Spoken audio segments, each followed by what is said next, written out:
انشاءاللہ حضرت کا خصوصی خطاب ہوگا، آپ حضرات تشریف رکھیں۔ نعروں کے ساتھ حضرت کا استقبال کریں۔ نعرہ تکبیر، نعرہ رسالت، نعرہ حیدری، نعرہ حیدری۔ شہزادہ غوث الاعظم خطیب دکن۔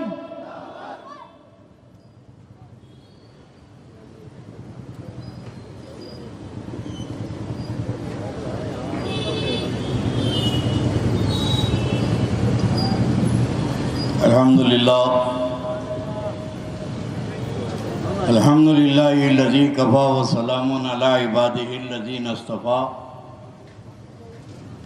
اما بعد، قال اللہ تعالیٰ فی القرآن المجید والفرقان الحمید الی النبی الحبیب الکریم، اعوذ باللہ من الشیطان الرجیم، بسم اللہ الرحمن الرحیم، قل لا اسألکم علیہ اجرا الا المودۃ فی القربى، صدق اللہ مولانا العظیم وبلغنا رسولہ النبی الامین الکریم، ونحن علی ذلک لمن الشاہدین والشاکرین والحمد للہ رب العالمین۔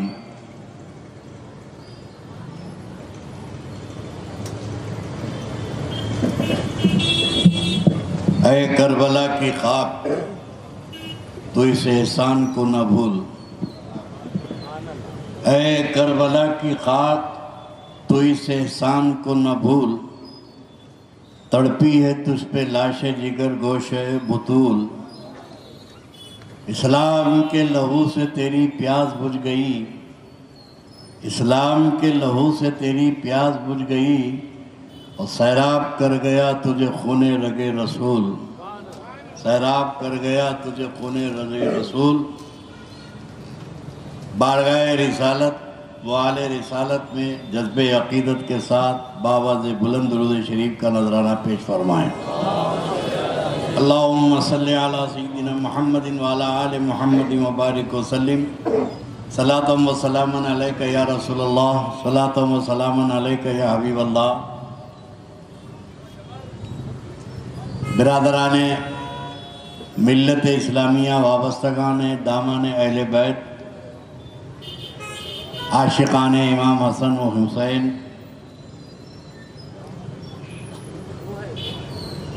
آپ کی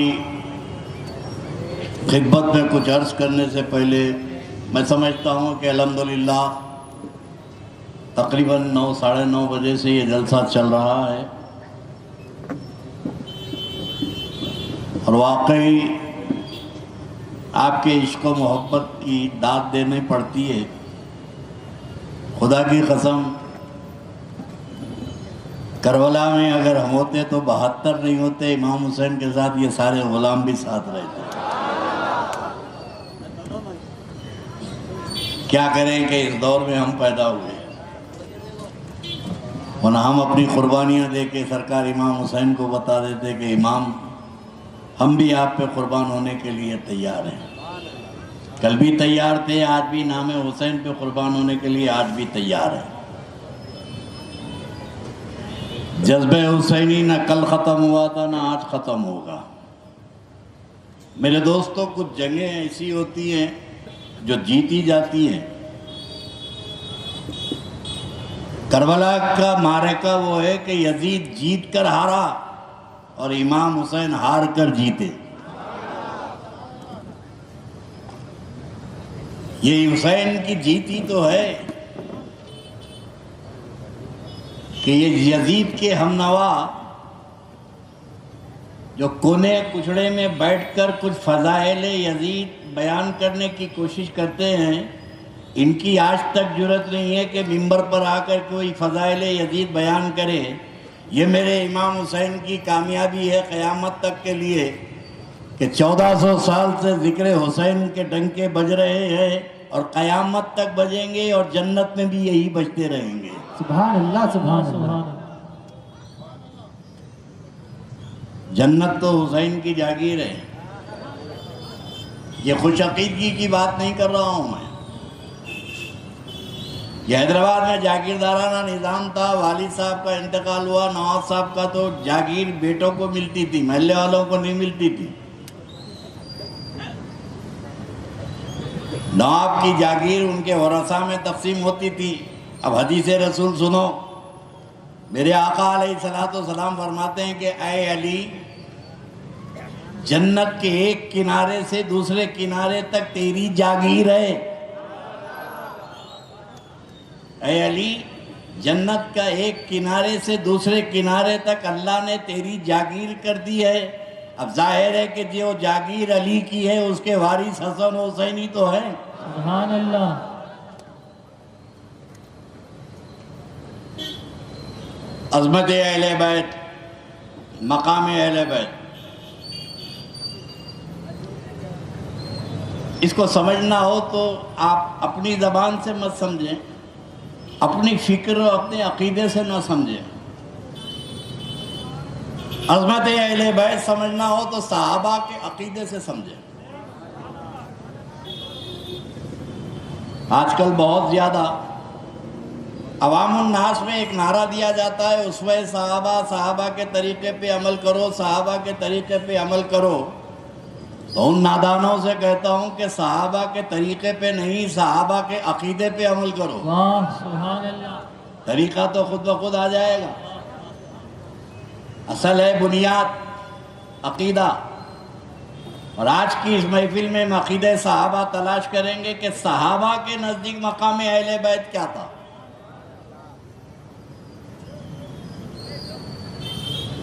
میرے دوستو، مجھ سے پیش رو مقررین کو آپ نے سنا کہ میرے آقا علیہ السلام کو کس قدر عشق و محبت تھا اپنے شہزادوں سے۔ صحابہ اکرام بھی اہل بیت کی دلجوئی کر کے رسول اللہ کی خوشنودی حاصل کرتے تھے۔ فطرت انسانی ہے نا بھائی۔ آپ کے دوست آپ کے گھر آئے اور آپ کا پوترا یا آپ کا بیٹا کھیل دیتے ہوئے ڈرائنگ روم میں آیا تو بچے کو لپٹا کے ماشاءاللہ ماشاءاللہ بہت پیارا ہے، کیا پڑھ رہے ہیں بیٹے، اس کو پیار کر رہے ہیں، اس کے گال کو تھپتھپا رہے ہیں، حالانکہ آپ کا کوئی تعلق ہی نہیں ہے، آپ کا کوئی تعلق ہی نہیں ہے، مگر دوست کا پوترا ہے، دوست کا نواسا ہے، آپ یہ بچے سے شفقت و محبت کر رہے ہیں اور آپ کا دوست آپ کی یہ حرکت سے محظوظ و خوش ہو رہا ہے۔ تو فطرت انسانی ہے کہ اولاد سے اگر کوئی کسی کی محبت کرتا ہے تو اس کے دادا اور نانا کو بے پناہ خوشی ہوتی ہے۔ تو صحابہ بھی جانتے تھے کہ اہل بیت سے محبت کا اظہار دل میں بھی کرو اور نبی دکھے تو نبی کے سامنے بھی کرو۔ واہ سبحان اللہ۔ اور یہی عمل صحابہ کا رہا کہ ہر وقت کوشش کرتے تھے کہ اہل بیت اطہار سے اپنی محبت کا اظہار کریں۔ اب وہی عمل تو آج صحابہ کا ہم کر رہے ہیں۔ وہ نبی کی محفل میں کرتے تھے اہل بیت سے محبت کا اظہار، ہم ذکر رسول کی مجلس میں کرتے ہیں اہل بیت کا اظہار۔ سبحان اللہ سبحان محبت اللہ۔ اہل بیت کا وہی طریقہ صحابہ کا ہم نے اپنایا ہے۔ مقام اہل بیت اگر سمجھنا ہے تو دیکھو میرے دوستو، حدیث شریف میں ایک صحابی رسول تھے جن کا نام تھا دحیہ کلبی، بہت خوبصورت تھے، بہت حسین و جمیل تھے۔ اب انگریزی زبان میں اپنے وقت کے بہت بیوٹیفل تھے۔ وہ صحابہ کی صف میں بہت خوبصورت تھے۔ وہ اکثر اللہ کے رسول علیہ السلام کے سامنے بیٹھا کرتے تھے، ملنے آتے تھے تو جبرائیل علیہ السلام، توجہ،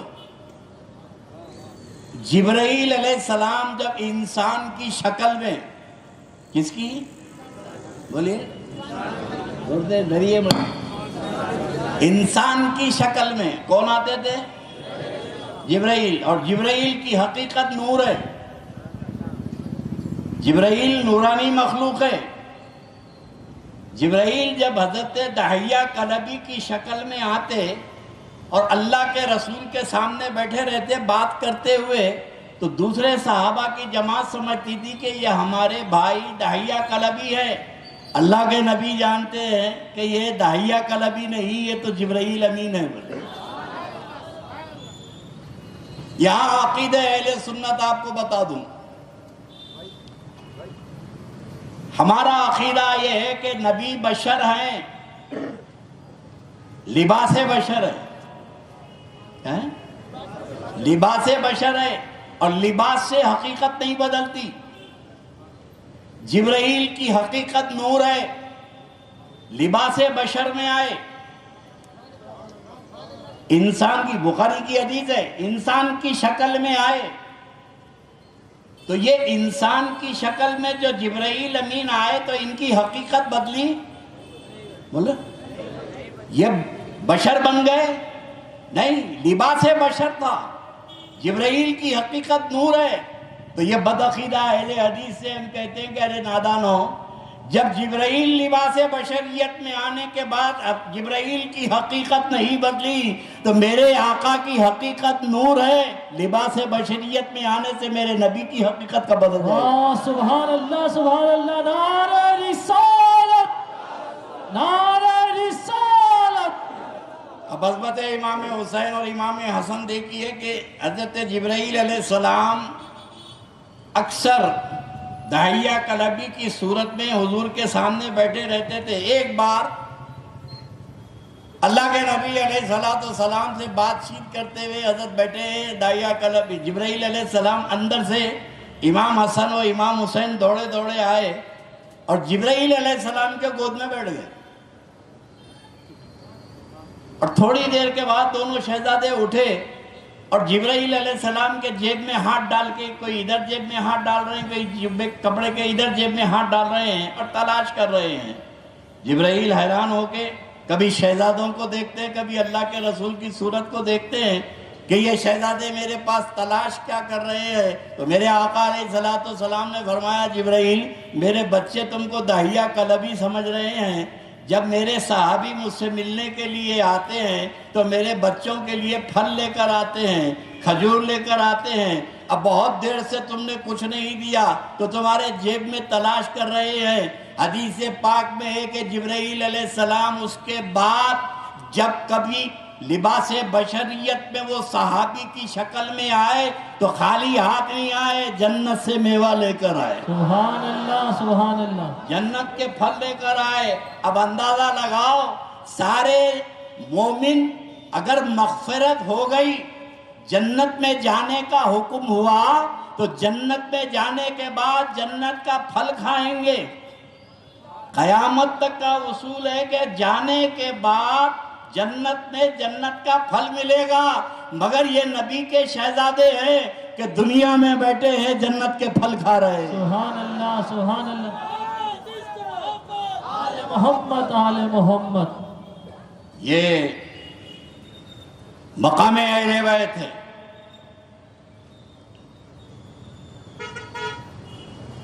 لوگوں کو ایک حدیث بہت یاد رہتی ہے، ایک چھلا کرا بھی تو یاد،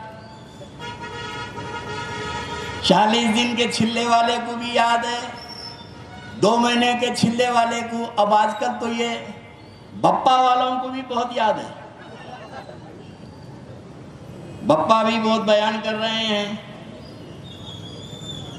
اللہ کے رسول علیہ السلام کے بعد وہ غلام باندیا ہے. مولا مشکل کشا نے سیدہ سے کہا کہ سیدہ جا کر کچھ غلام اور باندی لا لو تاکہ تمہارے گھر کے کام کاج میں ہاتھ بڑھ جائے. سیدہ فاطمہ گئیں، مالکنی، یا رسول اللہ بچے چھوٹے چھوٹے ہیں، کچھ غلام یا کنیز دے دیجئے میرے گھر کے کام کاج کے لیے. تو میرے آقا نے فرمایا کہ بیٹی فاطمہ اس سے بہتر چیز تجھے دے دوں؟ بولے یا رسول اللہ دے دیجئے. حضور نے فرمایا کہ 33 مرتبہ سبحان اللہ، یہ تسبیح فاطمی میرے نبی نے بتا دیا. سیدہ خوشی خوشی گھر واپس آ گئی. بات آئی گئی ہو گئی. اللہ کے نبی نے گھر کے کام کاج کے لیے کوئی غلام اور باندی نہیں دیے. لیکن حدیث شریف میں ہے کہ سرکار حضرت ابوبکر صدیق کی بیوی، اب جیسے میں نے کہا نا، اہل بیت کی خدمت کر کے رسول اللہ کو خوش کرنے کا جذبہ یہ صحابہ میں ان کے گھر والوں میں بھی تھا. حضرت سیدنا صدیق اکبر کی بیوی اسماء بنت امیس اکثر سیدہ کے گھر جا کر گھر کے کام کاج کیا کر دیتی تھی. رمضان کا مہینہ ہے، سخت ترین گرمی ہے. حضرت اسماء سیدنا صدیق اکبر کی بیوی سیدنا اسماء بنت امیس دیوار کے کنارے کنارے چھاؤں کے ذریعے سیدہ کے گھر پہنچی مالکنی کے، اور دروازہ کھٹکھٹایا. اندر سے کوئی جواب نہیں آیا تو بازو کھڑکی کے ذریعے پردہ ہٹا کر دیکھا تو اندر سے چکی پیسنے کی آواز آ رہی ہے. اندر سے چکی پیسنے کی آواز آ رہی ہے اور آٹا نکل رہا ہے. چکی پیسی جا رہی ہے، پیسنے والا نظر نہیں آتا. چکی پیسی جا رہی ہے، پیسنے والا نظر نہیں آتا. سرکار امام حسن امام حسین جھولے میں سو رہے ہیں. گرمی میں جھولا دیا جا رہا ہے، رسی کھینچی جا رہی ہے. جھولا تو ہل رہا ہے مگر دینے والا نظر نہیں آتا. سبحان اللہ سبحان اللہ. یہ بہت دیر تک حضرت اسماء بنت امیس نے یہ منظر دیکھا اور دوڑی دوڑی اللہ کے نبی کے پاس آئیں. کہنے لگی کہ یا رسول اللہ، آپ کی بیٹی فاطمہ کے گھر میں نے عجیب منظر دیکھا ہے کہ مالکنی سیدہ سو رہی ہے، چکی پیسی جا رہی ہے، آٹا نکل رہا ہے، چکی پیسنے والا نظر نہیں آتا. شہزادے جھولے میں سو رہے ہیں، جھولا دینے والا نظر نہیں آتا. یہ ماجرا کیا ہے؟ تو اللہ کے نبی نے فرمایا کہ اسماء، میری بیٹی روزے سے تھک کر سو گئی تھی تو اللہ رب تبارک و تعالیٰ نے جبرائیل کو چکی پیسنے کے لیے بھیجایا ہے اور میکائیل کو جھولا دینے کے لیے بھیجایا ہے. سبحان اللہ سبحان اللہ. لبیک یا حسین، لبیک یا حسین. میرے نبی نے فرمایا فاطمہ، دنیا کے باندی اور غلام دوں کیا کروں تجھے دے کر؟ میں نے تیرے گھر کی خدمت کے لیے سید الملائکہ کی ڈیوٹی لگا دی. واہ واہ واہ سبحان اللہ سبحان اللہ. جن کے گھر کی خدمت سید الملائکہ کرے ان کی عظمت کو یہ خارجی کتے سمجھیں گے؟ ان کی شان و عظمت کو. میرے دوستو، بات اتنی ہے. مقررین کہتے ہیں کہ یزید ہاتھ مانگا مانگا مانگا، حسین نے ہاتھ نہیں دیا. ہاتھ کی ویلیو تو سمجھو. اور آج کے تو نوجوانوں کو سمجھنا چاہیے، جو آ رہا اس کے ہاتھ میں ہاتھ دے دے رہے ہیں. کوئی یو پی سے آ رہا، کوئی بنگال سے آ رہا، ہاتھ میں ہاتھ دے دیے. تم یہاں ہاتھ دیے، انہیں وہاں ہاتھ دیا. کربلا میں امام حسین نے ہاتھ کی اہمیت کو بتایا. ہاتھ نہیں دوں گا، سر دے دوں گا، ہاتھ نہیں دے دوں گا، ہاتھ نہیں دوں گا. اور یزید بھی کوئی گھامڑ تھا. بھئی صحابی کا بیٹا تھا نا. بھئی جب جیسے لوگ کہتے ہیں نا صحابی، تو صحابی کا ہی تو بیٹا تھا. تو صحابی کا بیٹا تو تابعی ہوتا. وہ تابعی اتنا جاہل مطلق نہیں تھا خالی حسین کے ہاتھ کا مطالبہ کرا. نہیں میرے دوستو، صرف ہاتھ کا مطالبہ نہیں تھا، وہ جانتا تھا کہ یہ ہاتھ کے پیچھے راز کیا ہے. یہ حسین کا ہاتھ نہیں ہے، یہ صرف حسین کا ہاتھ نہیں ہے. حسین کے ہاتھ پر مولا کائنات کا ہاتھ ہے. حسین کے ہاتھ پہ مولا کائنات کا ہاتھ ہے، اور مولا کائنات کے ہاتھ پہ سرور کائنات کا ہاتھ ہے، اور سرور کائنات کے ہاتھ پہ خالق کائنات کا ہاتھ ہے. اللہ نعرے حیدری. یزید حسین کا ہاتھ نہیں مانگا، ساری کائنات، ساری خدائی مانگا. اور کہوں کہ دوسرے معنی میں وہ جاگیر جو علی کی جنت میں ہے، وہ جاگیر پہ قبضہ مانگا. ارے نادانو، تم کسی اور کو اپنے گھر کا قبضہ نہیں دیتے تو جنت کی جاگیر یزید کو حسین کیسے عطا کر دیں گے؟ ہاتھ کے پیچھے اور امام کی زبان سے نکلا تھا سر دوں گا، ہاتھ نہیں دوں گا. یہ اسلام کی سب سے بڑی ٹریجڈی ہے، تاریخ اسلام کا سیاہ باب ہے یہ، جس کو ہم ٹھنڈی چھاؤں میں بیٹھ کے سن رہے ہیں. کربلا کی داستان تپتی ریت سے شروع ہوتی ہے، بھوک و پیاس کی شدت سے شروع ہوتی ہے. جنگیں تو اسلام میں بہت ہوئی، ایسا نہیں ہے کہ صحابہ کی قربانی رائے گا گئی. صحابہ کی مقدس جماعتوں نے، اہل سنت والجماعت اسی کو کہتے ہیں جو صحابہ کی قربانی کو بھی مانتا ہے، اہل بیت کی قربانی کو بھی مانتا ہے. بول دینا آسان ہے، کہہ دینا آسان ہے، پریکٹیکل سوچو. تھوڑی دیر کے لیے جنگ احد چلو، میدان احد چلو، چاروں طرف سے تیر برس رہے ہیں میرے نبی پر. دشمنوں کی تیر اندازی، اور آنے والوں میں کون تھے؟ یزید کے دادا تھے. برسانے والوں میں یزید کے دادا تھے، تیر برسانے والوں میں. میرے آقا علیہ السلام نے فرمایا کہ کون ہے جنت کا خریدار؟ تو حضرت طلحہ آگے بڑھے، لبیک یا رسول اللہ، جنت کا خریدار میں ہوں. فرمایا تیر روک، یہ تیر روک.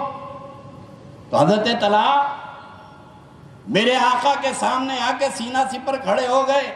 اب تیروں کی جو بارش ہو رہی ہے، حضرت طلحہ کے سینے میں پیوست ہو رہی ہیں. ایک نہیں 70 تیر، 70 نیزے آ کے بدن میں پار ہو گئے. جب نڈھال ہو کر گرے تو دوسرے صحابی آ کے سامنے کھڑے ہو گئے. بھائی یہ تبلیغی جماعت کا اجتماع نہیں ہے، ستو کھانے جا رہے ہیں یا تو جان قربان. سامنے والا ٹپکا، اگر ہنگامہ ہو رہا ہے، ایک فائر ہوا، ایک ٹپکا تو سب بھاگتے، نعرے لگاتے تو بہت نکلتے، لے لیں گے لے لیں گے لے لیں گے. ایک آ گئی تو سب بھاگتے. یہ ہمارا مزاج ہے. لیکن قربان جائے جانے سارانے رسول کے، ایک گرے، دوسرے آ کے کھڑے ہو گئے. جب تیروں کی بارش ان پہ ہوئی، وہ گرے تو تیسرے آ کے کھڑے ہو گئے. ایک نہیں، دو نہیں، 17 صحابی میرے نبی پر تیر آنے نہیں دیے، وہیں شہید ہو گئے. ان کی قربانیوں سے اسلام پھیلا ہے. صحابہ کرام کی مقدس قربانیاں یہ رائے گاہ نہیں جاتی ہے، اسلام پھیلا ہے. لیکن سب سے بڑی بات یہ ہے کہ جتنی جنگیں ہوئی، مقابلے میں یا تو یہودی تھے یا تو عیسائی تھے. جنگ بدر ہو کہ جنگ احد ہو، کوئی بھی جنگ ہو، معرکہ ہو، مقابلے میں یا تو عیسائی تھے یا تو یہودی تھے. مشرک تھے، عیسائی تھے، یہودی تھے. مگر کربلا کی جنگ کی سب سے بڑی تاریخی پہلو یہ ہے کہ یہاں مقابلے میں نہ عیسائی تھا، نہ یہودی تھا، نہ کافر و مشرک تھا. یہاں مقابلے میں نبی کا کلمہ پڑھنے والے تھے. اور کربلا کے میدان میں کسی شیخ الحدیث کا بیٹا نہیں تھا. کربلا کے میدان میں کسی تاج الشریعہ کا وارث و مرید نہیں تھا. صحابہ کے بیٹے تھے، کسی مفسر و محدث کا بیٹا نہیں تھا. سب صحابہ کے بیٹے تھے. اور صحابہ کے بیٹوں میں وہ بھی تھے جو عشرے مبشرہ تھے صحابی. حضرت سعد ابن وقاص رضی اللہ تعالیٰ عنہ، جب احد میں وہ تیر چلا رہے تھے تو میرے نبی نے فرمایا کہ 7 تیر چلا، میرے ماں باپ تجھ پہ قربان. وہ جلیل القدر صحابی جن کو دنیا میں اللہ کے نبی نے جنت کی بشارت دے دی تھی، عشرے مبشرہ جنتی صحابی، ان کا بیٹا عمر بن سعد میدان کربلا میں نبی کے نواسے کے قتل کرنے کے لیے آیا. تو میرے دوستو، کربلا میں جتنے آئے تھے وہ صحابہ کے بیٹے تھے. اور صحابہ کے بعد سب سے بڑی جماعت تابعین کی، وہ تابعین تو نبی کے نواسے کو قتل کرے۔ اب سوچو، اپنی فکر کو دعوت دو کہ کربلا کے میدان میں میرے امام صحابہ کے بیٹوں سے کہہ رہے ہیں، لوگوں پہچانو میں تمہارے نبی کا نواسا ہوں۔ کس کو بولے؟ بولے صحابہ کے بیٹوں سے کہا کہ پہچانو میں تمہارے نبی کا نواسا ہوں۔ کیا تم نہیں جانتے کہ میرے نبی نے میرے بارے میں یہ کہا، میرے نبی نے یہ کہا؟ سب جانتے تھے، ساری تقریریں سنی، سارے خطابات سنے۔ جب میرے امام کا خطبہ ختم ہوا تو تیروں کی بارش کرے۔ تو میرے دوستو، جب بھٹک جاتے ہیں، جب گمراہی مقدر بن جاتی ہے، تو صحابہ کے بیٹے نبی کے نواسے کو نہیں پہچانے تو 1400 سال کے بعد کوئی ملا مولوی آل رسول کو نہ پہچانے تو قوم سے حیرت کی بات ہے۔ فرق یہ ہے کہ وہ اصل کے دشمن تھے، یہ نسل کے دشمن ہیں۔ ان کو اصل سمجھ میں نہیں آئے، ان کو نسل سمجھ میں نہیں آ رہی ہے۔ کربلا میں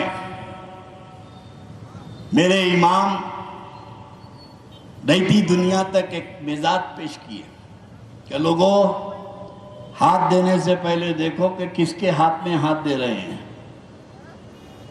کیا یہ تمہارے ہاتھ کی لاز میدان محشر میں رکھتا ہے؟ اگر معاملہ اس کا صحیح ہے تو ہاتھ میں ہاتھ دے دو، ورنہ ملا تو ہاتھ دے دو۔ عرض کر رہا تھا، اگر کربلا کے واقعات کو، اور دوسری ایک چیز بتا دوں، بھائی ہم لوگ کمرشیل ہوتے چلے جا رہے ہیں۔ اب کیا ہے، دنیا خود کمرشیل ہو گئی ہے، جس میں فائدہ ہے وہی کرتے ہیں۔ اگر فائدہ نہیں ہے تو آدمی کو کام میں ہاتھ ہی نہیں ڈالتا، پہلے پوچھتا کہ بھائی اس میں روکڑا کتنا مل رہا، اس میں فائدہ کیا ہے؟ نہیں بھائی، بینیفٹ آف ڈاؤٹ ہے، فائدہ ہو بھی سکتا نہیں بھی، اور اپنے کو اترنا نہیں ہے بھائی، دھندے کی بات کرو، فائدے کی بات کرو۔ تو ساری دنیا، یہودی مہاجن نے دنیا کو اتنا کریز دلا دیا، عیسائیوں نے، کہ جو مسلمان دنیا کو دنیا میں لات مارتا تھا وہی دنیا کا خواہش مند ہو گیا۔ مومن کے لیے تو اللہ نے وعدہ کیا وہاں کا، انہیں بولا وہاں کا چھوڑو، یہاں ملنا، یہاں گزر گئی تو اچھا ہے۔ ساری دنیا کا ایک مزاج بن گیا ہے، اس میں مسلمان بھی لپیٹ میں آ گئے ہیں، آخرت کی کوئی فکر نہیں۔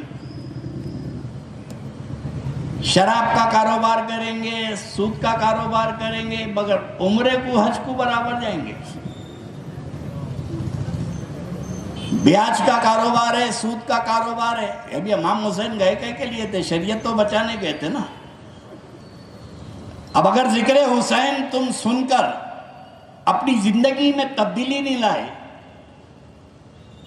سرکار امام حسین کا مزاج، ان کی قربانی، ان کی اولاد کی قربانی، اس کا ریٹرن کیا دو گے؟ کل میدان محشر میں میرے حسین پوچھیں گے کہ میں نے اپنے خاندان کو قربان کیا نانا کی شریعت کو بچانے کے لیے، اے میرے نانا کے کلمہ پڑھنے والوں، بتاؤ کہ تم نے کیا کیا؟ کوئی ہے جواب؟ بھائی یہی جواب نہیں ہے تو وہاں کیا دیں گے؟ ذکر حسین کے بعد آپ کی زندگی میں تبدیلی آنا چاہیے، جو امام کی پسند ہے وہ آپ کی پسند ہونا چاہیے۔ امام یزید جو خرافات کر رہا تھا دمشق میں، شام میں بیٹھ کر، حرام و حلال میں فرق مٹا دیا، حلال کو حرام کرا، حرام کو حلال کرا، شراب خوری عام تھی۔ یزید کی شراب خوری کی اطلاع مدینے میں تھی۔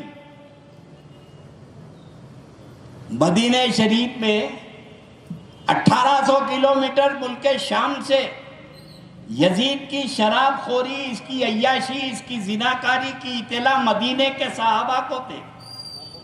فتح الباری لشریح البخاری میں حضرت عبداللہ ابن جابر روایت کرتے ہیں کہ یزید ناہنجار شرابی تھا، خالہ اور بہن و ماں کے ساتھ بدکاری کیا کرتا تھا۔ یہ صحابی رسول کا قول ہے۔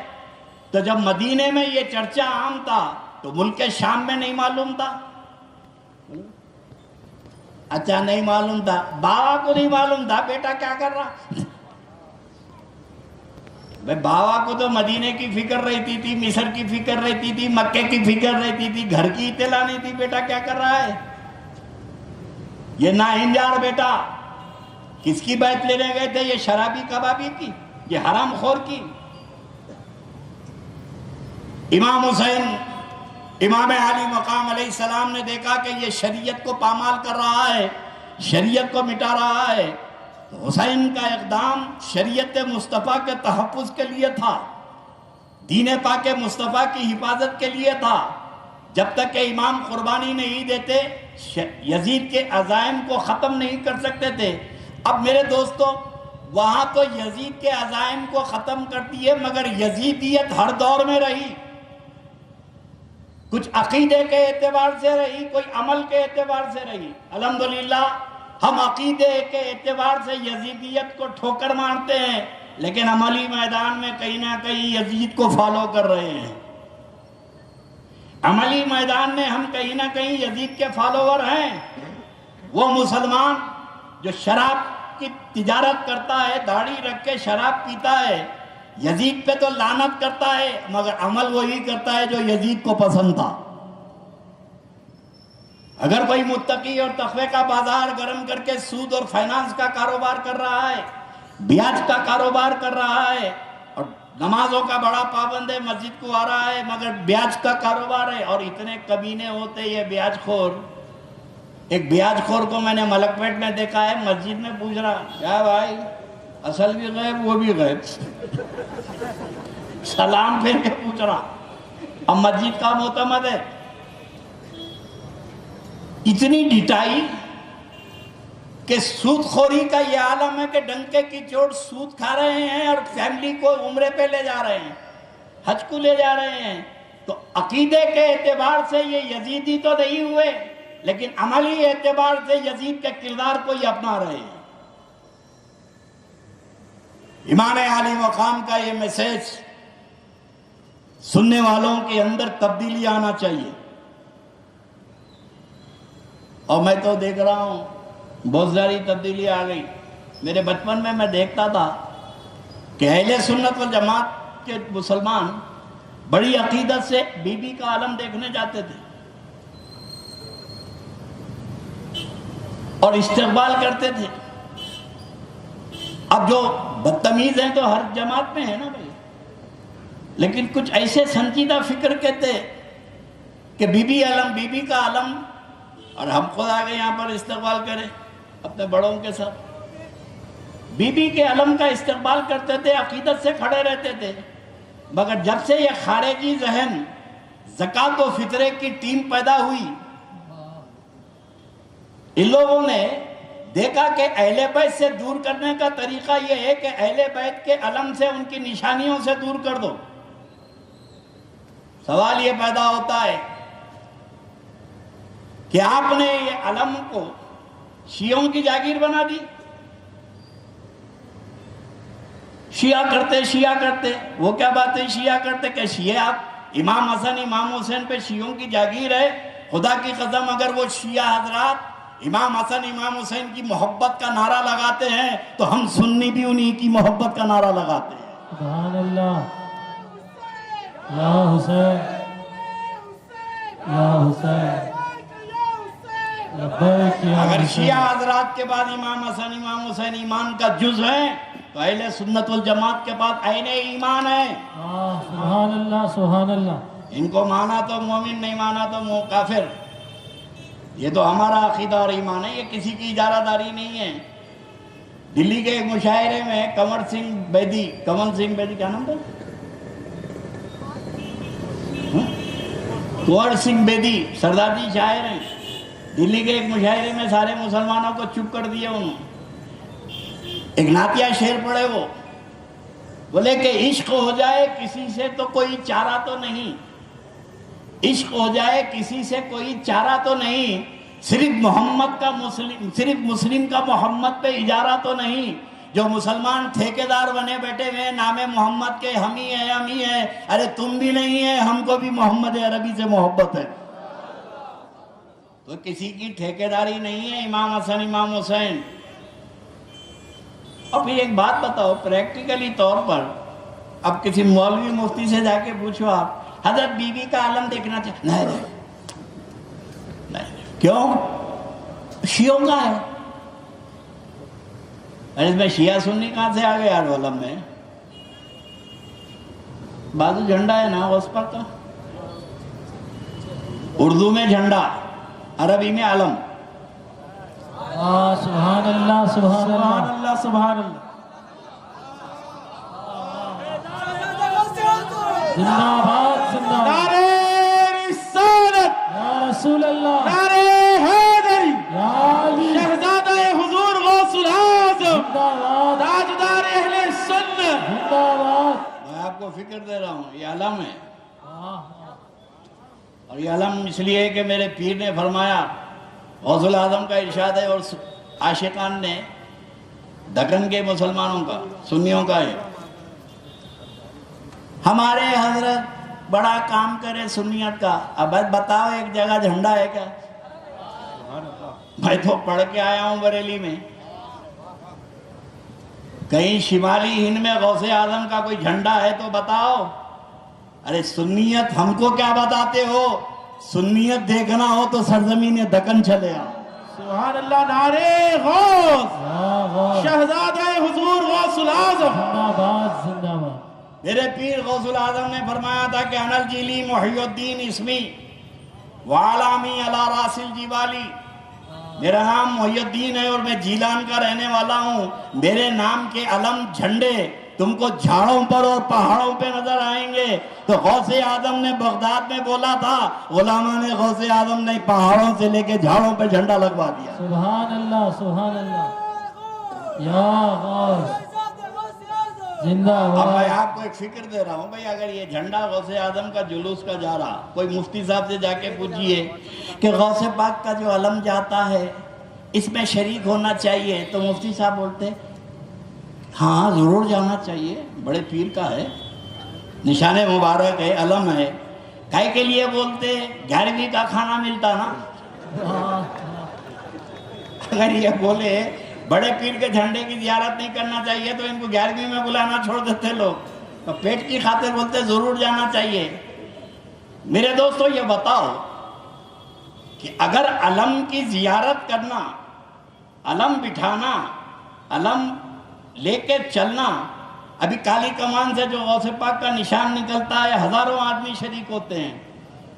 امیر پیٹ میں نشان نکل رہا، امبر پیٹ میں نشان نکل رہا، غوث پاک کا علم، ہزاروں آدمی شریک ہے، لنگر تقسیم ہو رہا ہے. تو یہ علم میں جاتے نہیں جاتے غوث پاک کے؟ اچھا گھروں پہ چڑھاتے نہیں چڑھاتے؟ نادانوں، غوث اعظم تو پوترے ہیں. واہ واہ. سبحان اللہ سبحان اللہ سبحان اللہ. غوث العظم تو پوترے ہیں. ارے پوترے کے علم کی اجازت دینے والے دادی کے علم پہ روکتا کیوں ہے؟ نعرہ رسالت، رسول اللہ، نعرہ حیدری، یا علی، شہزادہ حضور غوث العظم، زندہ باد شہزادہ حضور غوث العظم. عشق محبت عشق محبت آل محمد آل محمد عشق محبت عشق محبت آل محمد آل محمد آل محمد آل محمد. عشق محمد. اب آپ کو بتا رہا ہوں کل ہنگامہ ہوگا، اس کے لیے آپ تیار رہیں. میں صرف سرکار امام حسین کا علم ہے، دادا ہیں میرے غوث کے. سرکار امام حسن کا علم ہے، دادا ہیں میرے غوث کے. سیدہ فاطمہ دادی ہیں میرے پیر کی. مولا مشکل کشا دادا ہیں میرے پیرانے پیر کے.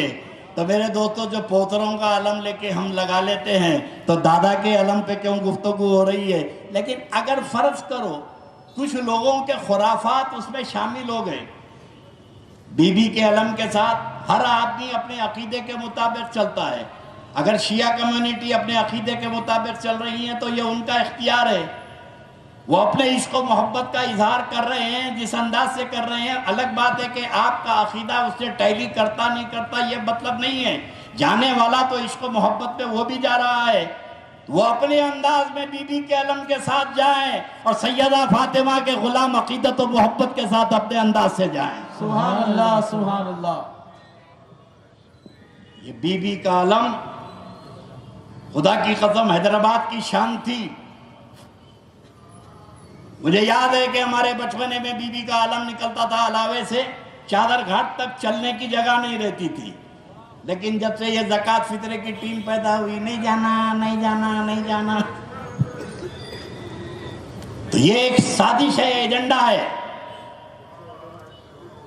اہل سنت والجماعت کو بڑا نقصان پہنچا. رات دن ہماری صفوں میں کچھ خارجی ایسے گھسے جو رات دن صرف شیعوں کے خلاف بولتے رہے. آپ کا مذہب کیا ہے؟ شیعوں کے خلاف کرنا, شیعوں کے خلاف کرنا. ان سے جا کے پوچھو بھائی آپ کیا کر رہے ہیں, تو سنیوں کے خلاف کرنا. تو دونوں تو وہی کر رہے ہیں. میرے دوستو, کسی کے خلاف چلنا کوئی مذہب نہیں ہو سکتا, بلکہ اگر کسی کی کوئی اچھی چیز ہے عشق و محبت میں اس کو اپنا لینا یہی صحیح طریقہ ہو سکتا ہے. سبحان اللہ. اور ایسا نہیں ہے کہ ہم کسی سے ادھار لینے کی ضرورت ہے. ہمارے بزرگوں نے علم مبارک کا احترام کیا, نسبتوں کا احترام ہے. میں نام لگ گیا بی بی کا, سیدہ کا, ہمارا سر جھک گیا عقیدت سے. یہ عشق و محبت سکھاتا ہے کہ نام کا احترام ہوگا.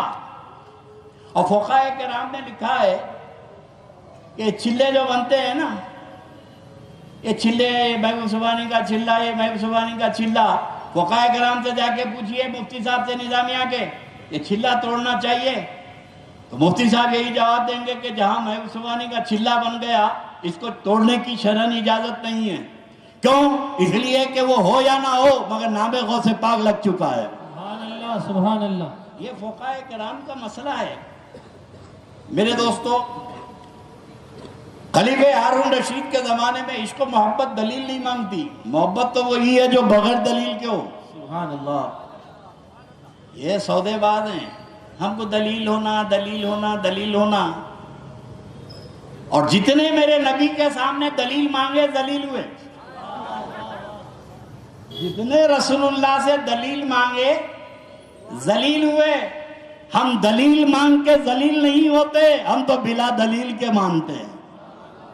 عشق و محبت کا مسئلہ ہی کچھ الگ ہوتا ہے. یہاں پر ثبوت کی ضرورت نہیں ہے, دل جو بولا وہ کر لیتے ہیں.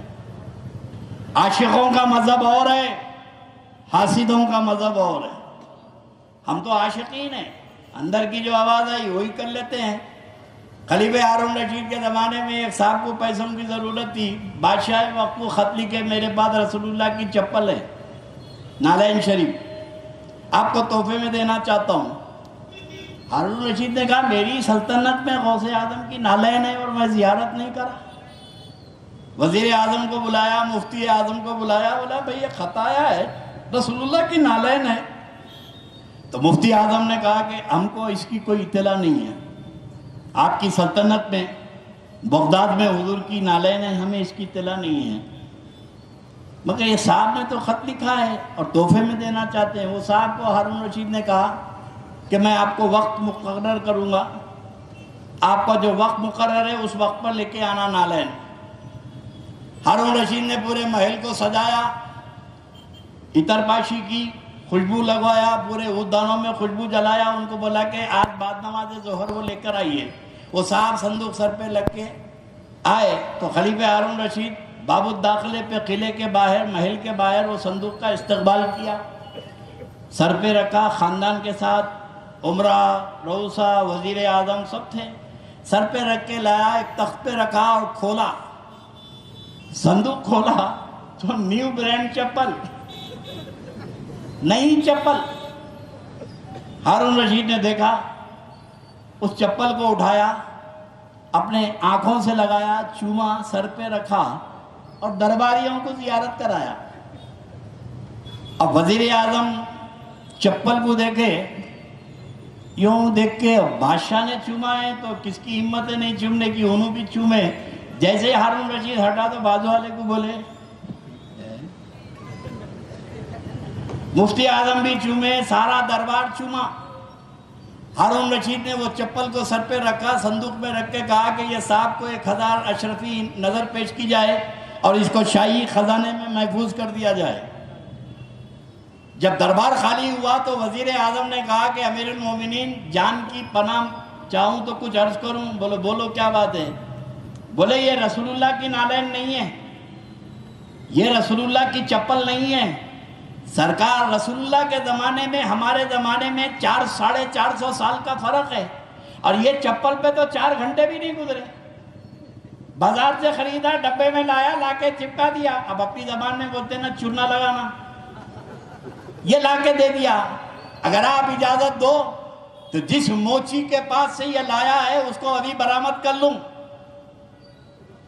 تو خلیفہ ہارون رشید نے کہا وزیر اعظم میں جانتا ہوں یہ میرے آقا کی نالین نہیں ہے، میں بھی جانتا ہوں یہ میرے نبی کی نالین چپل نہیں ہے۔ بولے حضور جب آپ جانتے ہیں تو اس کو آنکھوں سے لگائے، اس کو چومے، سر پہ رکھے، یہ کیا معاملہ ہے؟ تو بولے وزیر اعظم میں جانتا ہوں کہ یہ میرے نبی کی نالین نہیں ہے، مگر لانے والے نے میرے نبی کا نام لگا دیا ہے۔ سبحان اللہ سبحان اللہ۔ تو میرا عشق و محبت اس بات کی اجازت نہیں دیتا کہ میں تحقیق کروں۔ اب میں چپل کی حفاظت نہیں کر رہا ہوں، نہ میں پاک مصطفیٰ کی حفاظت کر رہا ہوں۔ سبحان اللہ سبحان اللہ۔ تو یہ عشق و محبت کا مزاج الگ ہے میرے دوستو۔ خلیفہ ہارون رشید نے نام کا احترام کیا۔ اب سوچو بی بی کا علم، حضرت عباس کا علم، حسن کا علم، حسین کا علم۔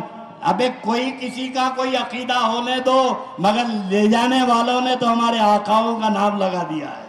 سبحان اللہ سبحان اللہ۔ بات اختتام کی منزل پہ پہنچا دوں۔ شروع میں نے آپ سے کہا تھا کہ ہم بڑے کمرشیل ہو گئے، اب اتنی رات بیٹھے ہیں آپ، اب پتہ نہیں کب سے بیٹھے ہیں عاشقین،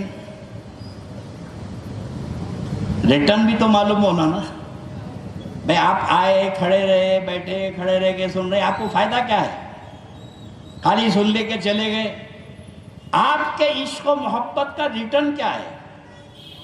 اس کا فائدہ تو معلوم ہونا چاہیے تاکہ آپ کو اطمینان ہو جائے کہ بھائی میری رات یاقوت پورہ بڑے بازار میں گزر گئی، میں بڑا مطمئن ہوں۔ میدان محشر میں جب تنگ دامنی ہوں گی، اعمال کی پرسش ہوں گی، جب دفتر اعمال میں کوئی عمل نہیں ہوگا تو عاشقین کا عمل تولا جائے گا، چاہنے والوں کا عمل تولا جائے گا۔ تو اس وقت رسول پاک کی بارگاہ میں اتنا ہی تو عرض کر سکتے ہیں کہ یا رسول اللہ زندگی میں کچھ کیے نہیں کیے ہم کو یاد نہیں ہے، مگر آپ کے نواسے کی محبت میں ایک رات ہم جاگے ہیں۔ تو آج کا جاگنا مقدر کو جگا دے گا، اور یہی ریٹرن ہے۔ عشق و محبت جو ہے یہ صلہ دیتی ہے۔ میرے دوستو کوئی بھی عمل خاتمہ بالخیر کی گارنٹی نہیں دے سکتا۔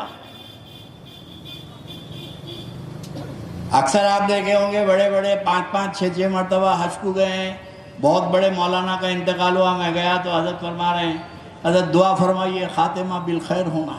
ارے پوری زندگی حدیث قرآن پڑھاتے گئے، اب پرابلم کیا ہے؟ 5 حج کو جا کے آئے، حضرت دعا کیجیے خاتمہ ایمان پر ہونا۔ بھائی ڈر کا ہے؟ بھائی اتنے مدرسے بنایا، اتنے مولویوں کو پالا، دارالحدیث بنا دیا، یہ بنا دیا، وہ بنا دیا، پرابلم کیا ہے؟ اتنی نمازیں پڑھ رہا ہے، تجھے ڈر کیا ہے؟ تیرا خاتمہ ایمان پر نہیں ہوگا؟ بولے کوئی عمل خاتمہ ایمان پر ہونے کی گارنٹی نہیں دیتا، کیونکہ جتنا بڑا نمازی ہوگا اتنا بڑا شیطان بھٹکانے کو آئے گا۔ مرتے وقت شیطان کا جو حملہ ہوگا بڑے بڑے لٹکے رہیں گے۔ شیطان جو وقت اخیر گمراہ کرنے کے لیے آئے گا نزا کی کیفیت میں، نماز ہے وہیں کھڑی ہے، روزہ ہے وہیں کھڑا ہے، عبادتوں کے انبار ہیں وہیں کھڑے ہیں۔ اب نہ کوئی عبادت اسے بچانے آ رہی ہے، نہ کوئی روزہ اسے بچانے آ رہا ہے، تناع ہے اور شیطان کا شر ہے، شیطان شر بتا رہا ہے۔ اور آدمی کو گمراہ کرنے کے لیے بوقت نزا جب جھانکنے کا عالم ہوتا نا، بہت بھیانک ہوتا ہے. ایک بات بتا دوں, عام آدمی بھی جانکنی کے عالم میں رہتا, 4 دن سکرات میں رہتے. بیٹے سے پوچھے بابا کیسے ہیں بھائی, پہلے بولتا تھا دعا کیجئے دعا کیجئے. حضرت بابا کیسے دعا کیجئے؟ 8 دن کے بعد بول رہا حضرت دعا ہو, کچھ کرم ہو جانا, نہ آر ہو رہے نہ پار ہو رہے.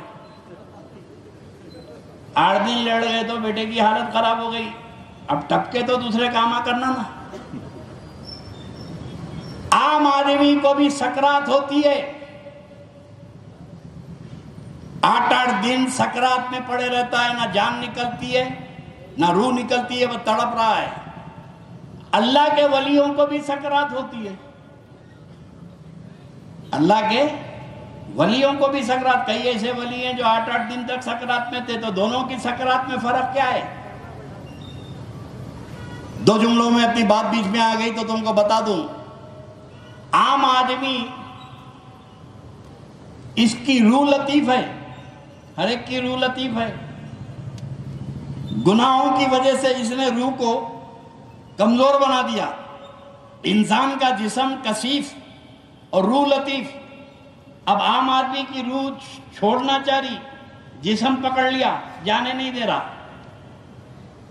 روح پکڑ لی, روح نکلنا چاہتی ہے, جسم چھوڑنا نہیں چاہتا. اب اسی کشمکش میں کبھی 5 دن کبھی 8 دن ہو گئے. یہ عام آدمی گناہگاروں کی روح کا مسئلہ ہے جو سکرات کا ہے, اور اللہ کے ولیوں کی سکرات کا یہ معاملہ ہے. ان کی روح بھی لطیف, ان کا جسم بھی لطیف. ان کی روح بھی لطیف, ان کا جسم بھی لطیف. روح نکلنا چاہتی ہے, جسم ساتھ میں اڑ جانا چاہتا ہے. اور اسی کشمکش کا نام اللہ کے ولیوں کی سکرات ہے. اسی جنگ ہے کہ روح چاہتی ہے جسم رہ جائے, اور جسم چاہتا ہے روح کے ساتھ اڑ جائے. تو میرے دوستو, سکرات میں تو سب کو رہنا ہے, اور عام آدمی تو یہ ہے کہ گناہگاروں کی روح کا تو یہ عالم ہے کہ قرآن پاک میں اللہ فرماتا ہے کہ کیف اذا توفتم الملائکۃ یضربون وجوہہم وادبارہم. وہ وقت کیسا ہوگا جو فرشتے مار مار کے روح نکالیں گے. قرآن کہہ رہا آسانی سے نہیں نکلے گی روح, ٹھوکم ٹھاکی شروع ہو جائیں گی, مارتے رہیں گے. لیکن یہاں پر بھی عاشقوں کا مسئلہ یہ ہے, قربان جائے عاشقوں کا مذہب ہی الگ ہوتا ہے. بات یہ بیچ میں رکھ لیں, بتا دوں. ایک بزرگ اللہ کے نبی کو خواب میں دیکھے, دیدار ہوا, اور دیدار ہوا تو اللہ کے رسول سے پوچھے کہ یا رسول اللہ, قرآن پاک میں اللہ تعالیٰ فرماتا ہے کہ روح نکلتے وقت تکلیف ہوں گی, اذیت کے ساتھ روح نکالے جائے گی. اور حدیث شریف میں ہے کہ روح نکالتے وقت ایسی تکلیف ہوگی جیسے ریشم کے کپڑے کو ببول کے جھاڑ پہ ڈال کر کھینچو تو جیسے ریشم کا کپڑا تار تار ہو جاتا ہے, اتنی تکلیف سے روح نکالی جائے گی.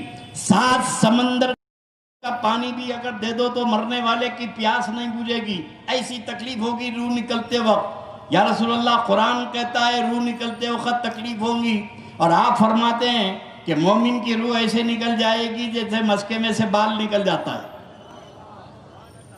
مومن کی روح ایسے نکلے گی جیسے مسکے میں سے بال نکل جاتا ہے. قرآن کہتا ہے کہ تکلیف سے نکلے گی, کلام اللہ کہتا ہے تکلیف سے نکلے گی, اور حدیث رسول اللہ کہتی ہے کہ آرام سے نکل جائے گی. حضور دونوں میں تدابق کیا ہے, مطابقت کیسے پیدا ہوں گی؟ تو میرے آقا علیہ الصلوۃ والسلام نے بشارے میں فرمایا خواب میں, سورہ یوسف پڑھ, سورہ یوسف پڑھ. یہ نیند میں سے بیدار ہوئے عالم تھے, سوال تو علمی کرے تھے اللہ کے نبی سے. نیند میں سے اٹھ کے وضو کرے, وضو کر کے قرآن شریف میں سورہ یوسف پڑھتے رہے. رات بھر پڑھے, جواب نہیں ملا. دن بھر پڑھے, ہفتوں پڑھے, جواب نہیں ملا. اس وقت کے بڑے بڑے شیخ الحدیث, مفتی, مفکر اسلام, کہنے بڑے بڑے لوگوں سے جا کے بغداد میں پوچھے. اب ظاہرے کو زمانے میں تو علمی ماحول تھا, کون بچا ہوں گا جس سے پوچھے, ہر ایک کو خواب بتائے. اب بولے کہ اللہ کے نبی نے کہا سورہ یوسف پڑھ, جواب نہیں ملا. زندگی سے عاجز آ گئے کہ میرے سوال کا جواب کسی مولانا مولوی کے پاس نہیں ہے. تو کسی نے کہا ارے نادان, جس کا جواب کہیں نہیں ملتا اسے غوث الاعظم کے پاس ملتا ہے. سبحان اللہ. وہ بڑے پیر پیرانے پیر کے پاس آئے، اپنا خواب بیان کرے کہ خواب میں نے اللہ کے نبی سے کہا کہ اللہ کا کلام کہتا ہے روح نکلتے وقت تکلیف ہوں گی، اور میرے آقا آپ فرماتے ہیں کہ روح آسانی سے نکل جائے گی مومن کی، میرے عاشق کی، جیسے مسکمے سے بال نکل جاتا ہے۔ حضور سورہ یوسف پڑھا میں، اللہ کے نبی نے کہا سورہ یوسف پڑھو، میں پڑھ رہا ہوں، ملتا نہیں جواب۔ میرے آقا غوث العظم نے فرمایا پڑھ، میرے سامنے پڑھ، اور سورہ یوسف پڑھے۔ ایک مقام پہ آئے تو میرے آقا غوث العظم نے فرمایا رک جا، تیرے سوال کا جواب یہیں پر، تیرے سوال کا جواب یہیں پر ہے۔ بولے کہاں پر ہے؟ تب سورہ یوسف میں یہ ہے کہ یوسف علیہ السلام کی محبت میں زلیخا اتنی گرفتار ہو گئی تھی، نہ شوہر کا خیال، نہ عزت کا خیال، نہ معاشرے کا خیال، بس صبح سے شام تک یوسف یوسف یوسف یوسف، بس بیٹھی تھی یوسف۔ تو مصر کی عورتیں بولی ارے شرم کر بڈھی، ایسے کیسے عاشق ہو گئی یوسف کی جو صبح سے شام تک تیرے کو یوسف ہی کا ذکر کرتے رہتی ہے؟ آخر ہے کیا یوسف میں، ہے کیا یوسف میں؟ تو زلیخا نے کہا الفاظ نہیں ہیں بتانے کے لیے، دیکھو تو معلوم ہو جائے۔ تو لے کے بتاؤ۔ اہتمام ہوا، مصر کی عورتیں آئیں، محل میں بیٹھی، اور سب کے ہاتھ میں زلیخا نے لیمو اور چھری دے دی، یہ چھری اور لیمو پکڑ لو۔ کیا ہے؟ بولے جب یوسف سامنے آئے تو میں کہوں گی کہ لیمو کاٹو تو لیمو کاٹ دینا۔ عورتوں نے کہا کیا مسئلہ ہے، کاٹ دیں گے۔ اب پردے کے پیچھے یوسف علیہ السلام نقاب ڈالے ہوئے، عورتوں کے ہاتھ میں لیمو اور چھری۔ قرآن ہے یہ، کوئی تبلیغی نظام نہیں ہے یہ۔ عورتیں لیمو اور چھری لے کے بیٹھی، زلیخا نے پکارا یوسف باہر آؤ۔ یوسف علیہ السلام پردوں کو ہٹا کے باہر آئے، نقاب اٹھائے۔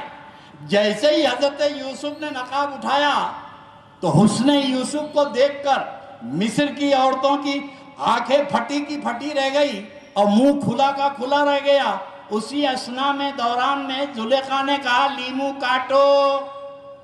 لیمو تو کب کے چھوٹ گئے تھے، لیمو تو ہاتھ سے کب کے چھوٹ گئے تھے۔ زلیخا نے کہا لیمو کاٹو۔ اب قرآن کہتا ہے کہ یہ عورتیں لیمو کاٹنے گئی تو لیمو تو زمین پہ گر گیا تھا، یہ انگلیاں کاٹنا شروع کر دی۔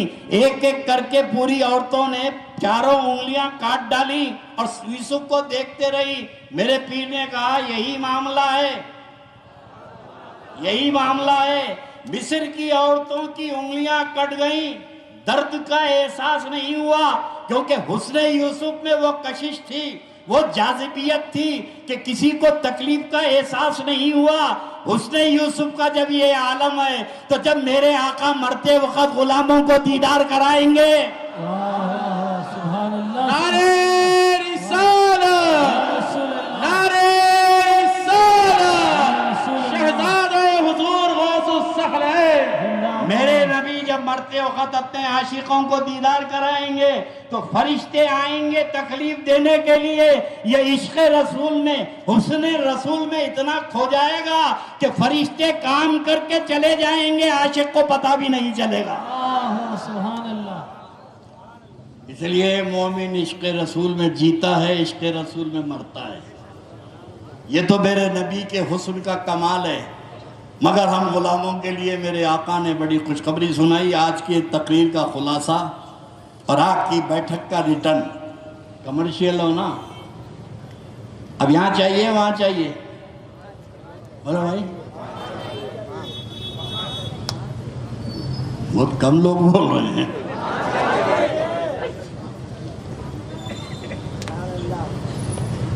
خدا کی قسم یہاں بھی انہی کے ساتھ رہنا ہے، وہاں بھی انہی کے ساتھ،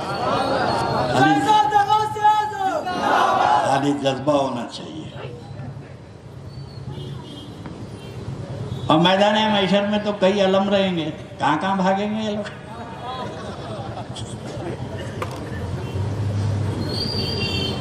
پیغمبروں کی سب میں سب سے بڑی سب میرے نبی کی ہوں گی، اور صحابہ کی سب میں سب سے بڑی سب مولا مشکل کشا کی ہوں گی۔ اور مولا مشکل کشا یہاں بھی علم تھامے ہوئے تھے، وہاں بھی علم تھامے ہوئے ہیں۔ میں علم سے بھاگو گے کہاں؟ مدینہ شریف میں جو صحابہ تھے ان کو کہتے ہیں انصار، اور جو مکے سے آئے وہ کہتے ہیں مہاجرین۔ جب کبھی غزوہ و جنگ ہوتی تو مہاجرین کی طرف سے علم مولا کے ہاتھ میں ہوتا تھا، اور انصار کی طرف سے حضرت عبادہ بن ثابت کے ہاتھ میں ہوتا تھا۔ انصار کی طرف سے علم ان کے ہاتھ میں، اور مہاجرین کی طرف سے علم مولا علی کے ہاتھ میں۔ میرے دوستو، جب میرے رسول کی برآمدگی ہوں گی تو سب سے آگے علم پکڑے ہوئے مولا مشکل کشا ہوں گے۔ نعرہ حیدری، شہزادہ حضور غوث العظم، تاجدار اہل سنت، مولا مشکل کشا کا علم ہوگا، حسن و حسین کا علم ہوگا۔ اور مجدد الفسانی اپنے مکتوبات میں لکھتے ہیں کہ نبیوں کی سب میں سب سے بڑی سب نبی کی ہوگی، اور صحابہ میں سب سے بڑی سب مشکل کشا کی ہوں گی، اور اولیاء اللہ میں سب سے بڑی جماعت سب غوث العظم کی ہوگی۔ غوث اعظم بھی جب نکلیں گے تو علم ہوگا۔ اس لیے وہ علم کے ساتھ چلنا ہو تو یہاں کے علم کی عادت ڈالو، اب یہیں کے علم سے بھاگے تم، اور مولانا بولے علم نہیں دیکھنا، بولے تو پھر وہاں آپ کیا کرو گے؟ وہاں تو علم ہی علم دکھیں گے۔ خدا کی قسم، نام کی تعظیم کرو، نام کی عظمت کرو۔ عرض کر رہا تھا، بات اختتام کی منزل پہ بتا دوں کہ کوئی بھی عمل حسن خاتمہ بالخیر کی گارنٹی نہیں دیتا۔ نمازی ہے تو لٹکا ہوا ہے، ابھی چھوٹے موٹے ہیں تو چھوٹے موٹے شیطانہ کام چلا لیں گے۔ اب ایک سٹے باز بٹے باز کے ہاتھ سے ابلیس تھوڑی آئیں گا، اس کی نسل آ جائیں گی گمراہ کرنے۔ اور کوئی بہت بڑے مولانا ہے تو چھوٹوں کو بولے گا تیرے بس کے نہیں رہے، میں جاتا ہوں۔ نجم الدین کبریٰ جیسے عظیم الشان شخصیت امام راضی کے پیر، ان کو پہنچ گیا ابلیس، مرتے وقت اٹکا دیا، نہ ادھر ہو رہے نہ ادھر ہو رہے، فیل کر دیا مناظرے میں۔ خاتمہ بالخیر تو چھوڑو، کفر پہ مر رہے تھے، اس وقت پیر نے بچا لیا، مرشد نے بچا لیا۔ بھائی ان کو تو ان کے مرشد نے بچا لیا، تم کو کون بچائیں گے؟ مرتے وقت کیا شیطان سے مقابلے کی طاقت ہے تمہارے پاس؟ اس کے سوال و جواب دے سکتے ہیں آپ؟ ابھی کسی لونڈی کے اوپر بچی کے اوپر آیا تو بھاگ جاتے، چھوٹی بچی 12 سال کی شیطان آ گیا اور بولتے وہاں بھاگتے۔ یہاں کے شیطان کسی پہ آ گیا تو برداشت نہیں کر سکتے، مرتے وقت آ گیا، پہلے سے ہوا خراب، جہاں کری کا علم، ایسے وقت میں سباق دکھاتا ہے شیطان۔ مرتے وقت تو کوئی صورت نہیں ہے مومن مرنے کی، اور اصل چیز ہے مومن۔ خبر میں سوال جواب ہوگا۔ اب اصل تبلیغی جماعت والے بھی مسجدوں میں لکھ کے لگاتے ہیں نا، بروز محشر کے جہاں کو داس بوت اولی پرسش نماز بوت۔ اللہ صاحب قیامت میں سب سے پہلے نماز کا سوال کریں گے، کن سے؟ NTR سے، چندرا بابو نائیڈو سے۔ بھائی کس سے سوال ہوگا؟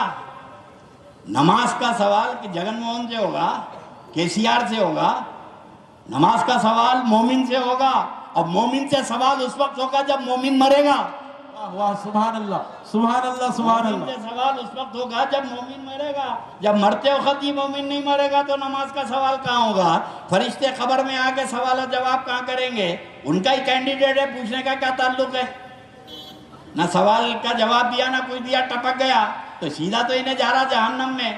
مگر کوئی عمل بچانے کے لیے وقت نزا نہیں آ سکتا۔ سکرات میں مومن بے بس ہو جاتا ہے۔ اللہ کے نبی سے اگر کوئی پوچھے یا رسول اللہ بچنے کی کوئی صورت آپ نے نہیں بتائی، شیطان جیسا مردود شر کی قوت اپنی طاقتوں کے ساتھ مومن کے ایمان پہ ڈاکہ ڈالنے آ رہا ہے، پوری زندگی ستایا تو ستایا، مرتے وقت بھی پیچھا نہیں چھوڑ رہا ہے، اب آ کے نئے نئے باپ دکھا رہا ہے، ایمان سے ہٹا رہا ہے۔ تو یا رسول اللہ زندگی میں مہلت ملی تو قضا کر لیے، نماز میں بھلایا تو قضا کر لیے، روزہ میں بھلایا تو قضا کر لیے، ہر چیز کی قضا کا تو وقت ملا، مرتے وقت کون سا وقت ہے کہ ہم اس سے کیسے بچیں؟ تو میرے آقا نے فرمایا کہ میرے عاشقوں میں نے تمہاری نجات کا انتظام کر دیا، میں تمہاری بخشش کی صورت نکال دیا۔ فرمایا یا رسول اللہ کیا صورت ہے؟ تو فرمایا کہ اب سنو، الا من ماتا حب آل محمد ماتا مومنا، جو میری آل کی محبت میں مرے گا، چاہے زندگی میں کچھ کرے یا نہ کرے، مرے گا تو کلمہ پڑھ کے مرے گا۔ نعرہ رسالت، رسول اللہ نعرہ حیدری، عشق محبت، عشق محبت، آل محمد آل محمد عشق محبت، عشق محبت، آل محمد آل عشق محمد محبت، عشق محبت۔ آل محمد آل محمد۔ آج کے اس جلسے میں اتنے اطمینان سے جاؤ کہ بخشش کا سہارا مل گیا، سبحان اللہ۔ اور میرے نبی کا عاشق، اہل بیت کا وفادار ایڑیاں رگڑ کے نہیں مرے گا، تڑپ تڑپ کے نہیں مرے گا۔ میرے نبی فرماتے ہیں کہ اللہ من ماتا حب آل محمد ماتا مطمئنہ، جو میری آل کی محبت میں مرے گا وہ مطمئن مرے گا، بہت اطمینان کی موت آئے گی اس کو۔ یہ تو غلاموں کو خوشخبری ہے، ان خارجی کتوں کے لیے بھی فرمایا الا من ماتا بغض آل محمد ماتا کافرہ، جو میری آل کی دشمنی میں مرے گا، چاہے کتنا بڑا عالم ہو جائے، مرے گا تو کافر ہو کے مرے گا۔ نعرہ حیدری، نعرہ حسینیہ۔ یا حسین، اللہ آپ کو سلامت رکھے اور یہ جذبہ حسینی کو سلامت رکھے۔ کربلا کی تاریخ پھر عالم میں دہرائی جا رہی ہے۔ میں نہیں کہتا کہ یہاں کا مسئلہ ہے وہاں کا مسئلہ ہے، مسلمانوں کا تو ہر طرف کا مسئلہ ہے۔ دنیا کے کسی خطے میں بتاؤ کہ مسلمان خوش ہیں؟ مصر میں تباہی ہے، عراق میں تباہی ہے، ایران میں پریشانی ہے، پڑوسی ملک پریشان حال ہے، جہاں دیکھو۔ اور یہ سعودیوں کو، کویتیوں کو، قطر والوں کو اپنی فکر کرنا چاہیے، مگر اب تک پروموٹ کر رہے ہیں، اپنی تباہی کو دیکھنے رہے ہیں، لوگوں کے عقیدے کو تباہ کرنے کے لیے خارجیوں کو چھوڑے ہوئے ہیں۔ محرم کا مہینہ آیا، بکواس شروع ہو گئی۔ باغ جہارہ میں آج سے 25 سال پہلے میں تقریر کر کے جا رہا تھا، دن میں جلسہ تھا، تو آگے گیا تو لوگ شربت پلا رہے تھے، تو بچوں کو کس کو معلوم کس کو دینا کس کو نہیں دینا۔ ایک بڑی داڑھی والا جا رہا تھا، چھوٹے بھائی کا پیجامہ، بڑے بھائی کا کرتا، بچے کیا کرے، اس کو شربت دے دیے، چھوٹے بچے تھے، اب اتر کے بچوں سے لڑا، ہم کو شربت دیتے، ہم کو دیتے، ادھر سے 4 آدمی جمع ہوئے، ادھر سے، بھلے یہ علاقہ سینسیٹیو ہے، لوگ سمجھتے شیعہ سنی چھڑ گئی جب، تو اور بھنگامہ ہوا تو میں بھی گاڑی روک کے پوچھا کیا بات ہے بھائی؟ بولے تو حضرت وہ شربت دیے تو جھگڑا کرنے آ رہا ہی نہیں، شربت پلائے تو میں بولا ادھر آؤ بھائی، ارے بھائی کہیں کا جھگڑا کر رہے، نہیں پینا ہے تو مت پیو، چلے جاؤ۔ نہیں ہم کو دیے کیسا؟ ابے تیری پیشانی پہ لکھا ہوا ہے کس کو دینا کس کو نہیں دینا، بچے دے شربت دے دے رہے، پی لے۔ بولے حرام ہے، بولے حرام ہے، ہم نہیں پیتے، بولے۔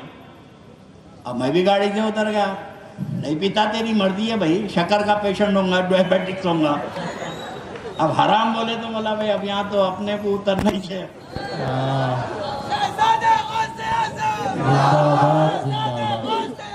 گاڑی سے اترا، بولا بھائی کیا ہے رے اس میں حرام؟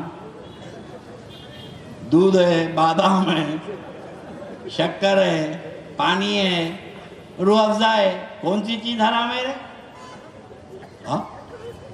ابھی میتھمیٹکس کا اصول ہے پلس پلس پلس، جمع کی جمع جمع ہوتی، اتنے جائز جمع ہوئے، اتنے شکر جائز، دودھ جائز، بادام جائز، پانی جائز، اور یہ روح افزا جائز، یہ 6 جائز ملے تو ناجائز کیسے ہوگا؟